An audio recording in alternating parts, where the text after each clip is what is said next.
खुलुमबाय नोंथांमोनखौ बयखौ बरायबाय दिनै 29 आगस्ट 2023 बाराय मंगलबार फैदो दिननि खौरांफोरखौ बेखेवनोसै।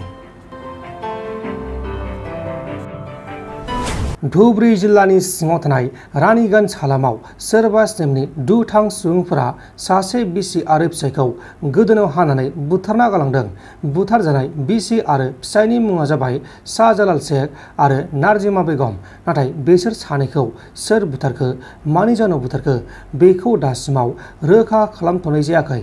दा बे जाथायनि सायाव नायबिजिरनाया सोलिगासिनो दङ आरो दायनिगिरिखौ थाबैनो एरेस्ट खालामनाय जागोन होननानै पुलिसआ रादाय होनाय जादों। बम ब्लास्ट जादों, सा 6 सुबुङा जायगायावनो जिउ गोमादों। वेस्ट बेंगल रायजोनि नर्थ 24 पारागाना जिल्लानि सिङाव थानाय नीलगंजनि दुत्तपकाराव आयेननि बेरेखा सोलिनाय बम बानायग्रा फेक्टरियाव हरखाबै बम ब्लास्ट जानानै सा 6 सुबुङा अबथिरायै जिउ गोमानायजों लोगोसे गुबुन गोबां सुबुंफोरा गोब्राब जोखोम जादों आरो साखाथियाव थानाय न'फोराबो सिलिंखार आरो थेर बेथेर जादों। बे समाव जोखोम जानायफोरखौ फाहामसालियाव फाहामथायनानै जाथायनि सायाव नायबिजिरगासिनो दङ।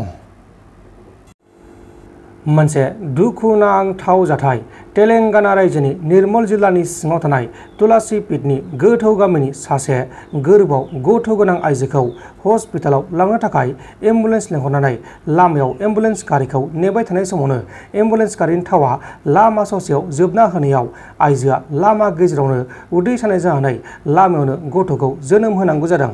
गथ' जोनोम होनाय आइजोनि मुङा जाबाय गंगामानि। उनाव गथ' आरो आइजो अदेबानि गथ'नि बिमाखौ साखाथिनि हस्पिटालाव लांनानै फाहामथायनाय जादों आरो दा गथ' आरो गथ'नि बिमा सानैबो मोजां थासारियाव दं होननानै मिथिनो मोननाय जादों। खख्लाबारि साफागुरि हालामाव समाजनि बेरेखा खामानि मावनाय जेरै ड्राग्स सोबनाय, गान्जा सोबनाय, जौ लोंनाय आरो बायदि बायदि समाजारि बेरेखा खामानि मावनायफोरखौ होबथानो थाखाय मोनसे गोदान आफाद जोनोम जानाय जाबाय आरो बे बाथ्राखौ इउपिएल हान्जानि दैदेनगिरि आरो बर' एक्टर जोंसां ब्रह्म बिथाङा फोरमायदों। रनसाय नार्जारि बिथांनि न'खरनो 5,60,000 रांखौ गथायनाय जाबाय। गुवाहाटी नोगोरमानि सिङाव थानाय गरसक हालामाव रनसाय नार्जारिनि थैनायनि सायाव बिथां न'खरनि मानसिफोरा मा बुंखो बेखौ खोनासंदो। बिथां न'खरनि मानसिफोरा आबुङै फोरमायदों। प्रान्जल नार्जारि सारनिसिम आङो साबायखर बावग्रोनाय थाबाय। दा जोंहा बे फंबाया रनसाय नार्जारिया गुवाहाटीयाव बे बरागाव रलिं मिलाव खामानि मावोमोन। ओमफ्राय बेयाव माने मास मोननैसो जाबायमोन आरो ओमफ्राय मास मोननैसो जानायनि उनाव बियो माने थांलाय फैलाय खालामो। ओमफ्राय बिसोरनो थिग लिंहरबाय मानसि गैया फैदो खामानि मावनो होननानै। दा बिदि होननायखाय बियो कम्पानिनि मोनसे माबाखौ लाखिनानै लिंहरनायखाय लोगोफ्रा लिंहरनायखाय फैबाय। ओमफ्राय फैनानै बिदिनो सप्ता खनसे थाबाय आरो बियो 8-9 दिनसो जाबाय। ओमफ्राय दरमा मोननो सम जाहांबायमोन। बे समावनो बियो माने ओइदिनखालि समबारमोन 7 थारिख नैबे थांनाय माबानि आगष्टनि 7 थारिखमोन। बे 7 थारिखआव माने बाजार साजार खालामनानै ओमफ्राय थिग हराव बिदिनो जेनेबा ओंखाम जाखांनानै हराव उन्दुदोंमोन होननाय खोनादों जोङो। सेन्देलबो दंमोन गावनि उन्दुग्रा जायगायाव। ओमफ्राय मा जाखो बे समाव ओमफ्राय हरनि 2थासो समाव 2-2:30 समाव मानसिया गोलैदों होननाय बादि एसे जोङो खोनाहैनो मोनबाय आरो। ओमफ्राय थिग मानसि गोलैना थानायखौ जेनेबा नैबे लोगोफ्रानो फुङाव खिन्थाहरबाय आरो जे बिदि रनसाय नार्जारिखौ नोंसोर सिनायो नामा होननानै आंनो फन खालामबाय। ओमफ्राय बे नाम्बारजों गावनि नाम्बारजों खालामदों। ओमफ्राय बे लकखौ माने बे लोगोफ्रा सिनायो नालाय मिथियो लोगोजों लोगो खामानि मावनायाव बेखौ खेवनानै बेयाव बिदा लिरनाय नुनानै आंनाव फन खालामबाय आरो। ओमफ्राय आं बुंहरबाय सिनायो होनना बुंबाय आं। बेनिफ्राय बे मानसिया बिदि गोलैबाय लांफै होनना बुंहरबाय। हाब जोंथ' मानसिखौ लायनो होनबा लायनो हास्लाबा जिएमसि हस्पिटालाव लाङो ना एसे मोजां हस्पिटालाव लांदो जायखिया प्राइभेटफ्राव लांदो होनना बुंहरदोंमोन आरो। ओमफ्राय बिदि होननायाव जे जागोन होननानै बिसोरो माने जिएमसिआव दोनहैबाय आरो एडमिट खालामहैबाय। ओमफ्राय जों फैनायावनो बिदिनो 1थासो जाफैबाय। 1थासो जानायाव ओमफ्राय नायफैबाय मानसिया एसे बिदिनो रायज्लायनो हाया एसेल' हायो। ओमफ्राय एक्सरे खालामनायाव माने जेबो रिपर्ट गैया होनना बुंबाय। आल्ट्रासाउन्ड खालामनायाव रिपर्ट गैया होनना बुंबाय। ओमफ्राय जों हामगोन होनना सानबाय आरो। ओमफ्राय लोगोनो बिसोर कम्पानि मानसिफ्राबो थाफानायालाय ओमफ्राय जोङो थाखा फैसाबो नांगौ जागोनदां होननानै आङो अखानायै फैनाय जाबाय आरो। ओमफ्राय बेखिनियानो आरो थैनाया। ओमफ्राय थैनायनि सिगाङाव फंसे बाथ्राखौ बुंलांदों आरो बियो जे आंखौ कम्पानि मानसिफ्रा थांजोब्बाय नामा होननानै आं सोंदों आरो।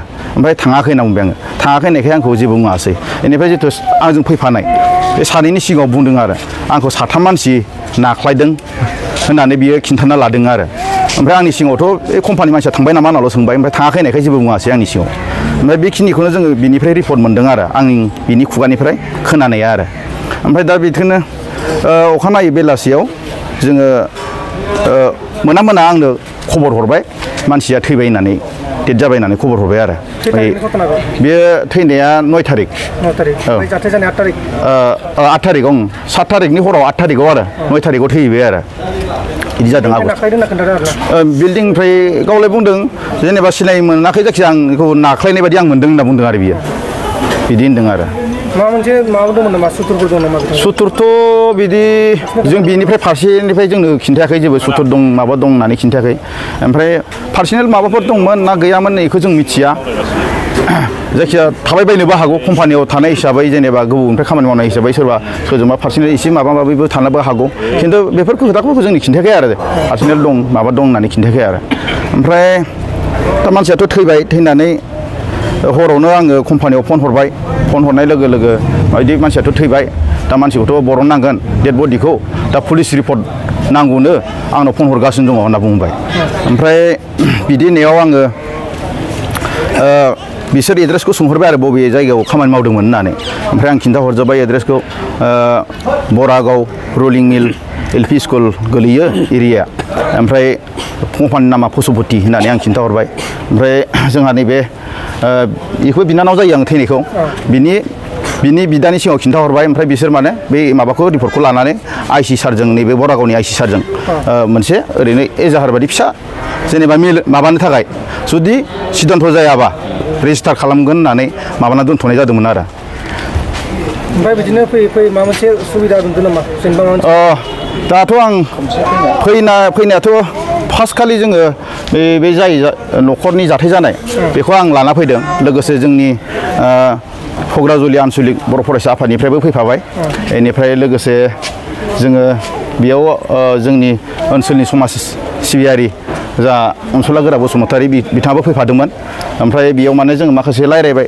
कम्पानियाव जोङो मानो बेबायदि जानो मोनखो जेनेबा नोंसिनाव कम्पानियाव माबा मोनसे बेबायदि माबा दंना गैया होनना सोंनायाव बिसोर माने जोंजों जेबो रेसपन्ड होआखै आरो रेसपन्ड होयैनि थाखाय जोङो दुखु मोन्दों बिराद गोबावजों जों बिदिनो माने रायज्लायनो हायाखै आरो बिसोरो बा रेसपन्ड होयैखाय जोङो फैनानै नैबे गरसक पुलिस थानायाव मोनसे IC खौ लोगो हमनानै फिसा माबा लिरनानै लाबाय आरो जोङो सारानो जोंखौ मिलायना होदो होननानै ओमफ्राय बेयावबो जोङो जायासो जाया ओमफ्राय जोङो बिदिनो जों गुवाहाटियाव जेनेबा थानाय जोंनिनो बर' हारिनि खामानि मावग्रा जेनेबा एक्स NDB सारमोनखौ जोङो कन्टेक्ट खालामनाय जाबाय बेबायदि लानानै जोङो खामानिखौ मावनांसिगोन नङाबा जानाय नंला होननानै दिनै सारमोनाबो एक्स NDB आफादनि जानानै जोंखौ बहुद सहाय होबाय खननै खनथाम गावसोरबो गारि सालायनानै थांबाय थानायाव जुगाजुग जाबाय जों मदद होफादों आं ओंखायनो रोजा रोजा जोंनि एक्स NDBफोरखौ आङो साबायखर बावनाय थाबाय आरो एक्स NDBनि सिगां जेबो मोनसेबो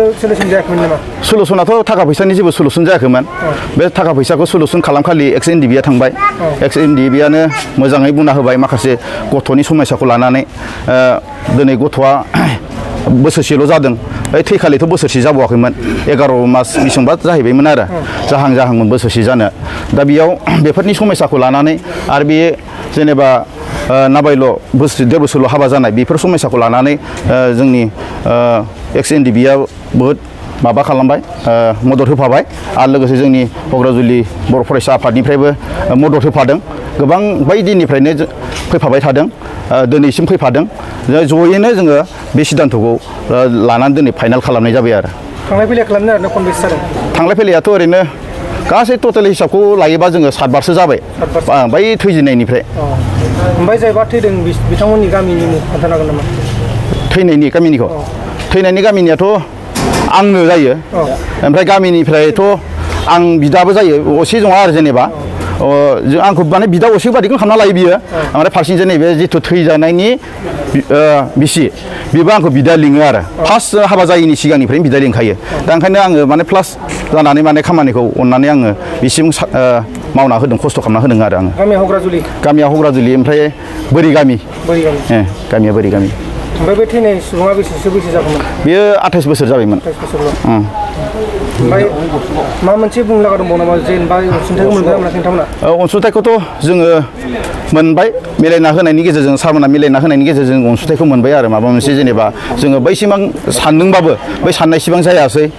बेनि गेजेराव जोङो बेसेबां थांलाय फैलाय खालामबावनो होननानै गारि भारा बेसेबां गारबावनो होननानै दिनै 7 बार गाहाम गारि भारा थांलाय फैलाय जानाय लोंनाय गोबां थाखा थाङो। बे हिसाबै जोङो बेखिनि माबा मोनसे मिलायनानै लानाय जाबाय आरो।